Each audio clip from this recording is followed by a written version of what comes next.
take a big step back and literally fuck your own face! And welcome back to Hi Lazaretto. You're here with the gentleman. And Papa Smoke back at it again. I mean, today's been really nice actually, doing work. I was listening to the podcast, editing the podcast while we're outside doing work, and now I've got a sunburn, so it's almost like I went on holiday. Yeah, you got that Benetton look going on with the whole vest line, haven't you? Oh yeah, I definitely look like a yokel. I'm so red. Like, I'm hoping that it's going to... backcountry. It's quite... I'm hoping that it is going to brown and it's not just going to be burned for the next few days and go away. I hope not, mate, because I've got, like, drumstick arms at the moment, to be honest. So, your arms look delightful. They do. But see, that's why I thought I'd wear the vest top, because I thought if I wear a t-shirt, you're going to get those, like, very obvious tan lines. So I was like, well, if I'm going to get a tan, I should just put my arms out. But now it looks like I've wore a sports bra. Did you go out in a bikini, sir? I don't know. But look, the film, it's a film that we've both talked about countless times in the past. Oh, I mean, it's a film we love. We're both big fans before we even started this, like, but yeah, it even was more so now, I feel. You know what? Yeah, because it was to watch it with a different purpose, so it was quite nice to watch it in that way. I mean, where were you the first time you watched this film? Ooh, I might have went and seen this at the cinemas, I think. Yeah. I believe. I can't remember when it first came out because I really enjoyed the first one. Believe it or not, the first ever time I went to the cinema on my own, so without like family or whatever, like, you know, or like special occasions, the one time that I went to the cinema just casually on my own, I went with my stepbrother, and this was the film I watched. So to me, this is the first film experience I ever had. In fact, it's the first film experience I ever had. First time I ever sat and watched a film at the cinema and was just totally let go by it and just like, wow. What a cherry popper then, really, isn't it? To be honest, gold there. Struck gold. It's kind of like getting the quarterback in it, really. Getting one diamond in straight off. That's fair play. You know, that first summer, I think I must have been about 13, I think, 14. This film was out in 2008, wasn't it? Yeah. Yeah. And during that time was when I first started going to the cinema and watching things that I wanted to watch. Yeah. And I watched 500 Days Summer after that, and that is now one of my favourite films as well. Fantastic film. But Chris Nolan, he already had a huge career before I watched The Dark Knight for the first time, and since then he's had just an amazing career, really. Him as a bigger career. I mean, what would you say your favourite Christopher Nolan is? There's so many of a list of like... Yeah, I mean, look, pretty much every film he's done has been huge, and the steps he's made, and you know what, he's probably he is modern day Hitchcock, to my opinion. He is the modern day, you know, the household name. He's he is of this time era. You've got to say he is a household name, totally. He's this generation's Steven Spielberg in some regard. I would say, when we're seeing the comparison of how he's like a household name, yes, of this generation. Yeah, absolutely. I mean, my generation at least, anyways. I've always admired him. The path in which he's took to get into his career is quite interesting. He did a short film that won a BAFTA short, and from straight off that he shot his very first feature film, which was on actual film, and it did fantastic. Yeah. And since then, he's just reached more and more heights. Favourite film, though?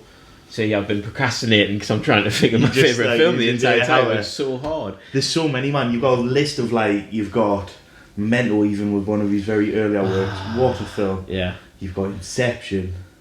You've got Interstellar.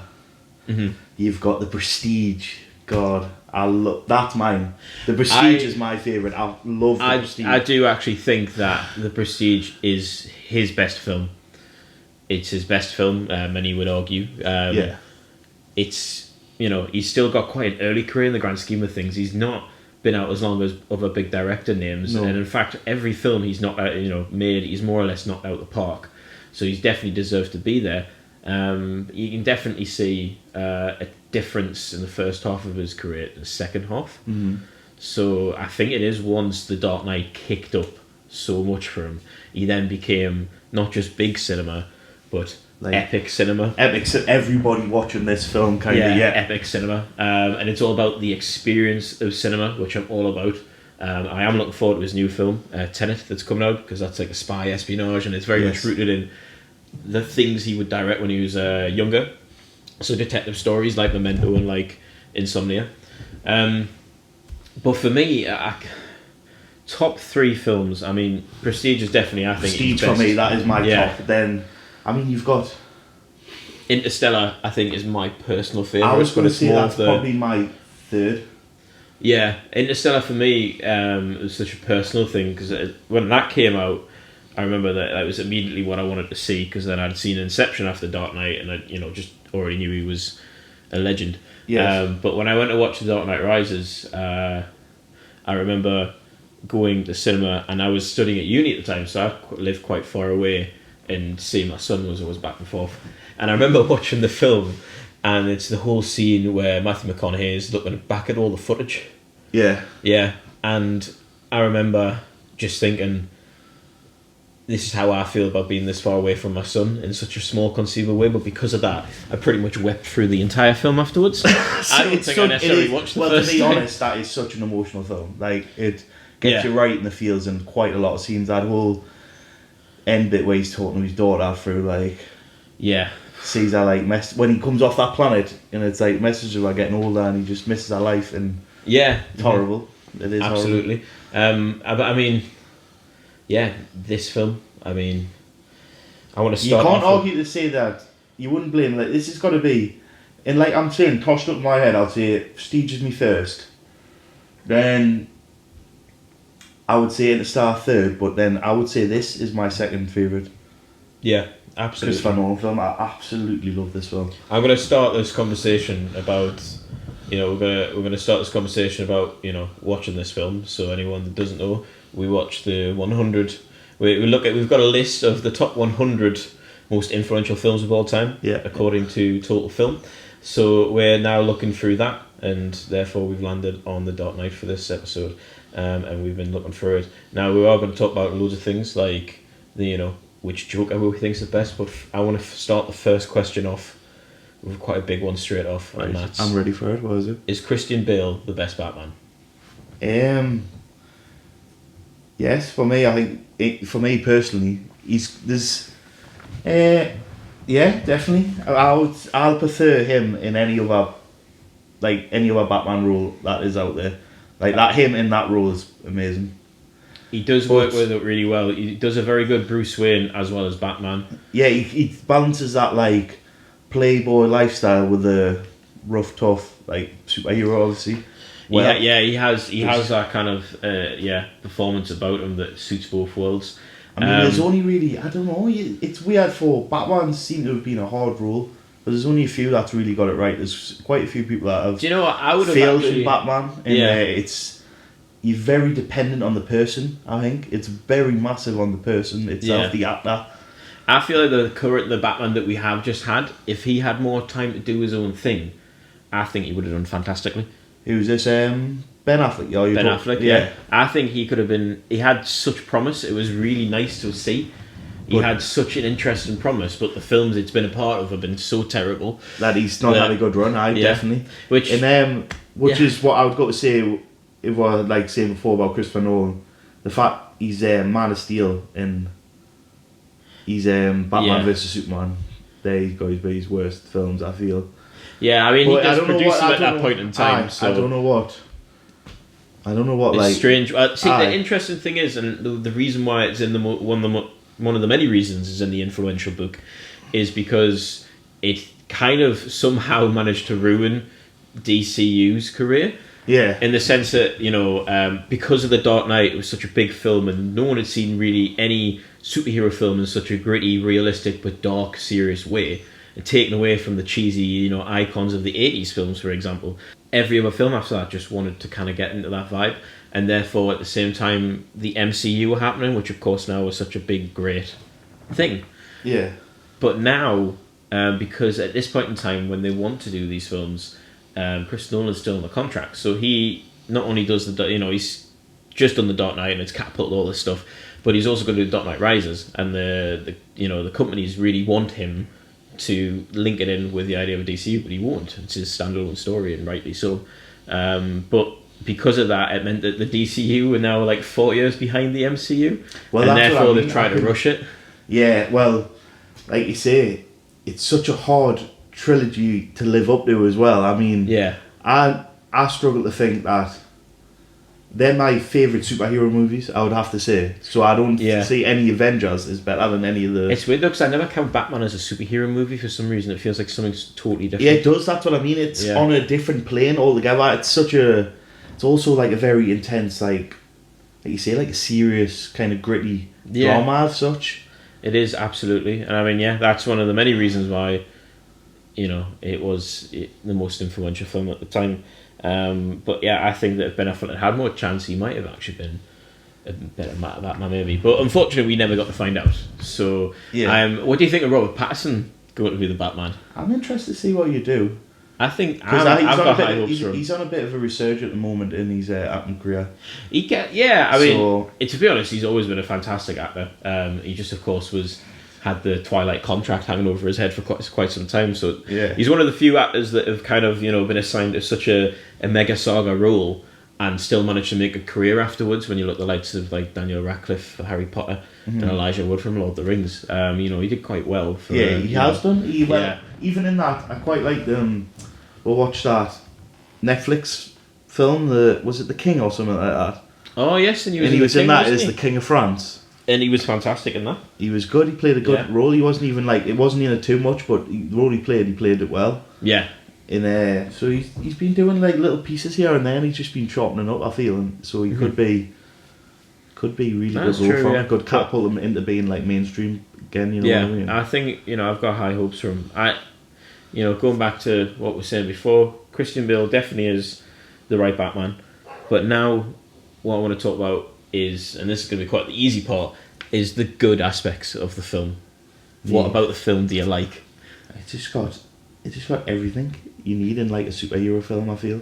Yeah. And like he feels so relatable to the character and like his love interest, like he's him drawn between like being the symbol of good and also conflicted that like he's trying to hang up the mantle, of course, because he's like he wants to have that love with that Rachel girl. Yeah.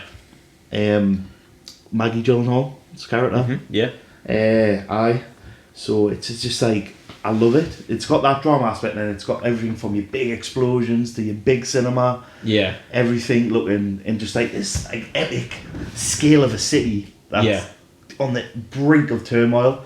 Yeah. And this epic battle between the wits of like the crime lords and then obviously two mega opposing forces of the Joker and obviously Batman colliding throughout this torn up city. It's immense film. Yeah. What I love about it is that it doesn't need to be a Batman film to be good. Nah. Like, the storyline that follows through and the character developments of the whole film is what's so good. I mean, Harvey Dent is a character for a start.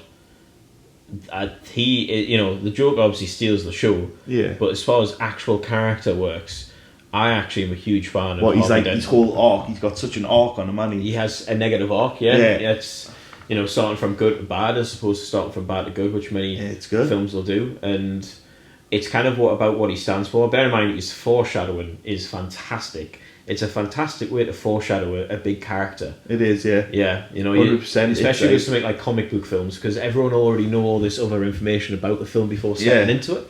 And I just think, he was fantastic. The foreshadowing all the way through. Like, I think it slowly goaded you in. So the first hint, if you were a huge DC fan, you'd be like, yeah, absolutely, that's who he's going to be. But for some people that don't pay attention to the comic, there's still this element that they're like, and then it switched it on them. It's the whole focus of what the coin represents as well, which I find so I like interesting. that. The whole, it's like, it's fair. The only thing that's right in this world is chance. That's his whole thing, isn't he? Yeah, and it's so interesting to see that he has this belief that is what dictates the way he works in the world. He has this belief, and the belief is kind of turned upside down. Yeah, and he's still stuck onto that belief, but has now been pushed into the darker side of the same coin. Well, the other side of the coin, but essentially that's what it's all about. Yeah, and that to me that on its own is fantastic. Bruce Wayne and Rachel's relationship in this is fantastic. So it's carrying on the first film. Yeah. Well, I feel these trilogy they don't do a bad character. You know what I mean? Yeah.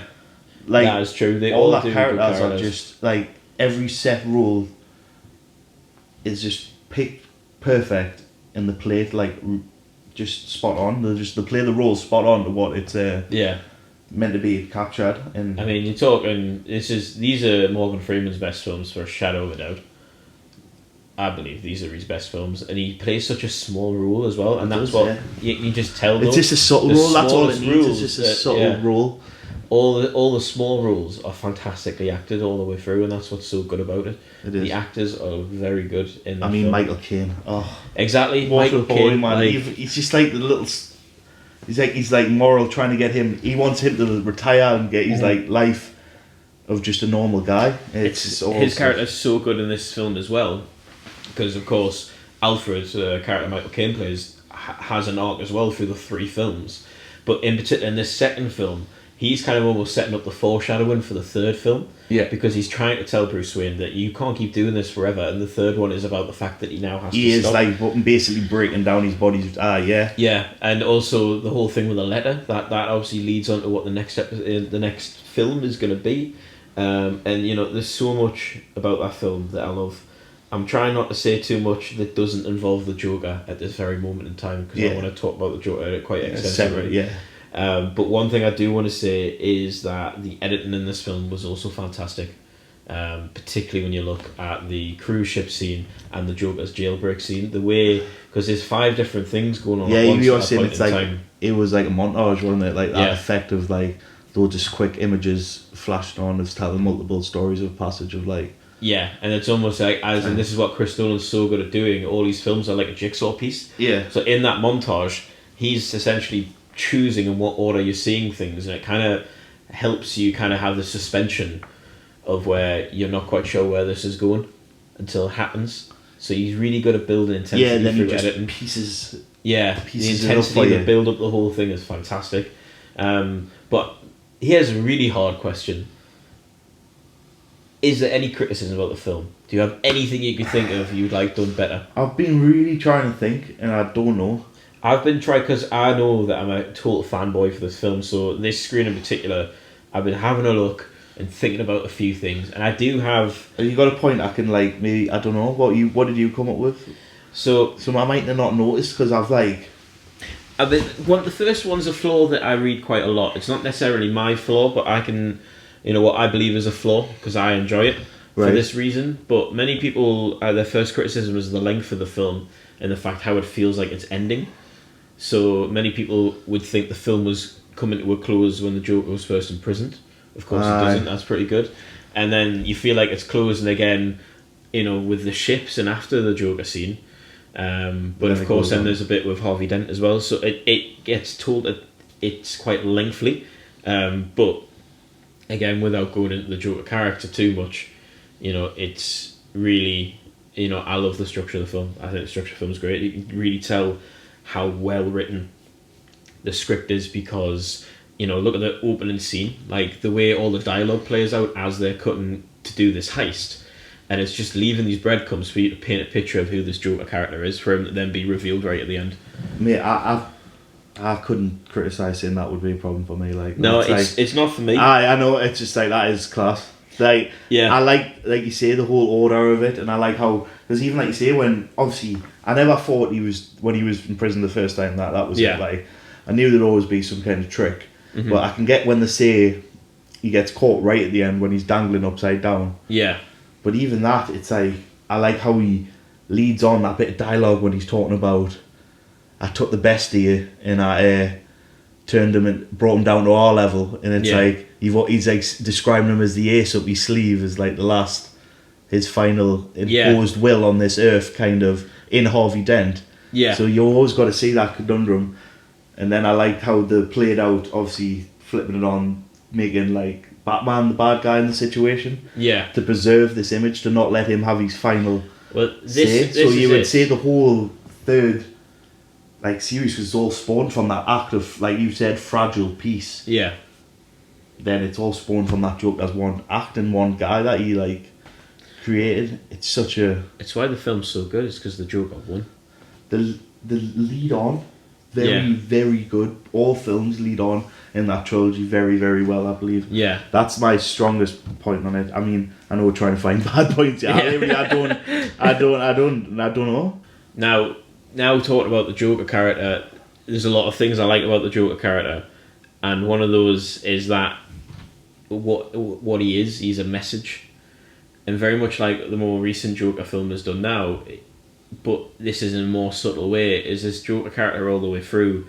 You see that he's not after a goal, as you know. Nah, he has no purpose. He just wants a bit of chaos. He's there as a literal artist of chaos. Yeah, absolutely. Like as they would when the depicted demigods would just come and just cause shit. Yeah, he's literally got the mentality of like a demigod. But I feel like he has a message as well. Though, what he's trying to say, he's trying to tell you that society is false. It is. He just wants. What is the purpose of? Like he says in his speech, doesn't he? Where he goes like, nobody loses their mind when everything goes according to plan. He's right in a sense. To a certain, even like this whole situation we're in, you can understand towards it. Like there's a certain level of believability in what he's saying. This Joker, and I just. For that reason, what I love about it all is the fact that he won, and well, in a way, that part of him didn't win, and that was what was interesting to me, was that they had, he believed that once everything was taken away, all the makeup, all the structures, is that people are just animals, and that was the point he was trying to prove on the cruise ship, and it didn't work, and thus he was defeated. In that sense, which I loved so much, but then he still managed to win. Yeah, like he says, he still pulled it out a little. Yeah, ace out of his sleeve and wrapped it like is in the form of like manifested into Harvey Dent as a character and turning him into Two-Face basically. 100%. I mean, right. Which Joker is the best Joker? I was waiting for this. Yeah, and for me, what I wanted to put across first. You go first. I would like you. Yeah. When you look at the new Joker and look what it's done, and you tend to find that online. Half the crowd hate the new Joker. They're not saying that it's the best Joker, simply because they hold such a big fandom attachment to this film. But what I can see the new Joker doing is just fantastic, because in its own right, it's devised its own world. It works. The film itself doesn't even have to be a Joker film. That's how good it is. Yeah. And in many ways, it's a superior film to this one. But in the Joker character itself, he has a backstory in that, and there's his empathy and believability, and that's really nice. And that's usually that Joker's strongest point. But for me, and now watching this film again today, there's so much about that Joker that gives him the best backstory of all. Because he doesn't have one, really. He doesn't, but he makes his own. He writes his own backstory. And I've always, the best scenes of the Joker are those scenes in which he's got the knife to someone's face, and he tells a story how he got his scars, but each time it's different. Yeah. And it clicked to us when I was watching it here. One of the ways in why he could be doing that. And if you imagine someone having a knife to your neck and talking about, and this person's crazy, they can do anything, but the first thing they start talking about are things that you can identify with. So it's like, I used to have a wife, or I used to have a father. Well, they drank too much, and you get this empathy, and then it suddenly just turns, and you can see in his hostage, in his victim's eyes, the fact that they've realised this now, that there's no turning back. Well, in my favourite scene in the whole of this film, when Heath Ledger's Joker comes out, and he's looking for Harvey Dent, and he's in Bruce Wayne's apartment, and he comes in, swigs the champagne, and he's like, "Where's Harvey Dent?" Yeah. And he's like, and he grabs Maggie Gyllenhaal's character Rachel, and he's like, "Oh, do you want to know how I got these scars?" Yeah. He's like, "Look at me." And it's the trivia, that actress at the time was genuine fear in her, like she was uncomfortable. She wanted the scene to end. Yeah. But Christopher Nolan didn't allow it. He's like, he let her like push through. She was visibly scared. Like she starts like trying to cower away in that. Mm-hmm. And it's a genuine reaction to how terrified she was of him playing that. Yeah, and I feel my look on the Joker is, I love Joaquin Phoenix's Joker for the reason that, like you said, it doesn't have to be a Joker film. It's literally I like the how it's just about a disturbed mental state, and it's all about how society pushed him into that mental state. Yeah, and made him feel like he had to become this monster to live. Mm-hmm. And that's amazing in its own right. But the Joker that really like would terrify me, I feel, out of the two. I know he's very disturbed and he's like a real fear. It's all about him like being like just flipping on you and stabbing you up is like very real. But Yeah. fear, if he was to come into a room going like that and like he's got that very megalomaniac kind of like true villain in him. Yeah. Which it's captured well towards like the comics. He is more like a megalomaniac than just a disturbed guy, which the Joker is in Joaquin's role, you know what I mean? It's like you could meet him as a schizophrenic in like a community or you know what I mean? It's like very I mean real. that's this. So what was interesting about this one is now thinking about what backstory the Joker film had. I was looking at this Joker again and thinking, what backstory can I draw from it? And of course, it's poetic and so interesting that he makes his own backstory. But there's little bits in his acting that interested me, and it made us think that there is so much complexity behind this character. And at the minute, we're just seeing his Joker face, his clown face, but there's so much perplexity in the background. And things like in the first meeting when he goes, a guy like me, and then someone says a freak, and you can see it bothers him. You can see there that there's this whole backstory there why that bothers him. The Joker does get bothered by it. He does, and yeah. the second time he gets told it as well, he gets really, really bothered. And that's why his relationship with Batman in this film is so interesting, because the Joker loves what he's about. They are in many ways, and this is what's so poetic about using the Two-Face Harvey Dent character as a secondary character storyline in the film, is because they are two sides of the same coin. The Joker and the Batman are essentially the exact same thing. They are the light and the chaos. Yeah. On either sides of the same like sphere, which is this city basically. Yeah. It is Gotham. They're the underbelly and they're the top of this whole city. And it's them colliding in a way that they both need each other, really. He even says that, like, they need each other. Yeah. I mean, that's it. They both, mask their identity and they've become this idea, but they're both the same idea, kind of liberating the city, liberating Gotham, but on two different scales of it all. And that's, for me, that is why I think this Joker is the best Joker. Because he doesn't have a backstory, but there's still elements you can get off him. You can just, there's slight little details you can get off him. You realise there's just so much there. Like, I mean, do you think that The Dark Knight Rises would have been any different after Heath Ledger passed? Well, I've always said, I know the trilogy is really good, but I would have loved to like a part 2 to that film, you know what I mean, with another Heath Ledger. I loved it that much. That there's still so much more the character could have got. Like, you wanted so much more. He could have got so much more. From him, he was so left, like you say, because he didn't even have a backstory. You could even, in the second one, even though it was his greatest element, you could even leak little details about his backstory. You know what I mean? Nothing too grand in a second film, and like you could have developed the character even deeper, and maybe went into his psyche a bit more. Yeah, like touching upon what you could have done with, like, you could have went more down the like Joaquin Phoenix route, you know what I mean? Like, kind of looking into the true psyche of his like twisted mind.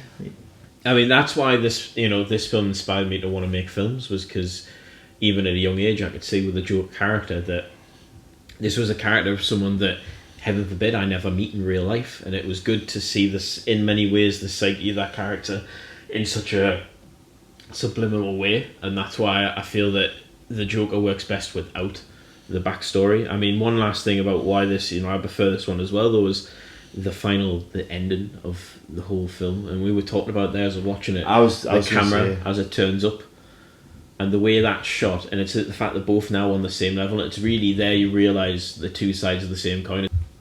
What would you rate The Dark Knight? Oh, I mean, high, very high, like a 9. Yeah, 9, absolutely, Easy. A 9. Maybe 9 pushing 0.5, but I mean, yeah, I'd stick 9. Because you rarely get a 10. I don't think there's many 10s of the films out there. I would say this is close to a 10 as I'm expecting to get from this list. Possibly, yeah. Yeah, I think it's definitely. Unless something that unknown totally blows us away, but I mean, that's what we're hoping for, to be I'm honest. hoping for. Yeah, That was and- the whole purpose behind this, I guess. Yeah, it was, yeah. You know, to stop us being bored, have things to watch and educate ourselves. Right. Yeah, are you ready? 3 films, buddy, and you said you've given us a little bit of a... Well, it works in what you were saying there. You Yeah. might potentially find a Well, film this that's is what I'm fantastic. excited for. Exactly. You've said you picked very, like, unknown films, supposedly. Yeah, right, okay. So, they're all foreign. Which I didn't realise until now I've looked at the list. I was like, oh, okay. Mate. But, I know that's fine though, because they're all quite interesting. So, once again, I'm putting on the table Crouching Tiger, Hidden Dragon. Okay, God. that's going back on the table. Okay. Right, so a bit of, Far Eastern cinema. Now, I don't know how to pronounce this film, okay, but I'm very interested in it. Let's try. Yeah, okay, I apologise in advance. A bout de soufflé. I mean, that just sounded like I said a Geordie about the soufflé, but... About the soufflé, like. A bout de soufflé. It is from 1960, and it's one of the first big French New Wave films that changed the Western world in many ways. The original one I was going to pick was the first ever feature film. However, I realised that film was made in 1872, and I don't feel like I'm ready to watch a film that old again. Jesus. First ever feature film, though, and was in France, because France are just absolute pioneers. And then finally, a Japanese film called The Rashomon, and that was from 1950. And apparently that was the first Far Eastern film to make waves in America. Okay. So there are your 3 films. I mean, I'm assuming they're not what you were expecting. They're very not what I'm expecting, but you've kind of got us tempted into watching something totally out there.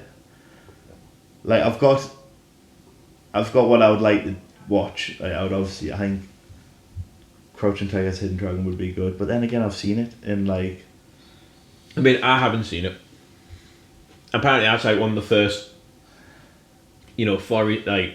Far Eastern's like big cinemas that made it over to the West, and that's what I'm interested about. It's all down to you, bud. Clock's ticking. Let's go Crouching Tiger, Hidden Dragon. Boom. I like it. Yes. But I was very interested in that Japanese one as well. I'd like to watch that at a different day. We will, mate. Absolutely. And I feel like, as long as we enjoy ourselves and as long as this lockdown keeps going, we're going to keep just doing this listing. Exactly. We're going to keep making podcasts. So yeah, I mean, we've talked about so much in this one. There was still so much more to say. But, if anyone's got anything interesting in their opinion, comment down below. Let me know. Exactly. Might start taking suggestions at a certain point, you know what I mean? Exactly, yeah. Start If you got pointing something, some films if you guys comment something that we find quite interesting, then we'll certainly talk about that in the next video. But I'd normally say, let us know. Did you love the film? Did you hate the film? But let's be honest. I know that most of you guys watching it love that film. So Yes. it's did you love the film or did you love the film? Or did you not so much love the film? Yeah, or did you not as much love the film as these 2 white dudes did? But no, this has been Hi Lazzarato. It's been an absolute pleasure. Once again. Yeah, I am the gentleman. And now, Papa Smoke. I'll see you on the flip side, homie. Who